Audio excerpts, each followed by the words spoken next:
At saka ano man yung nangyayaring delay or sitwasyon sa buhay mo, huwag mong isipin na hindi maganda yung nangyayari sa buhay mo. Walang perfect sa atin kahit yung taong pumipintas sa iyo.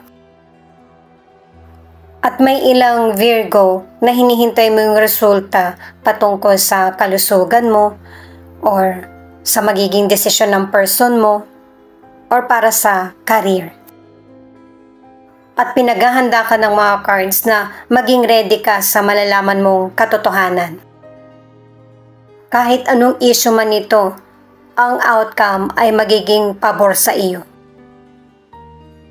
Ang ilan sa inyo sa financial, merong person na maghihikayat sa iyo na magnegosyo kayo or magkaroon ng partnership. Maganda ang magiging outcome nito, mabilis.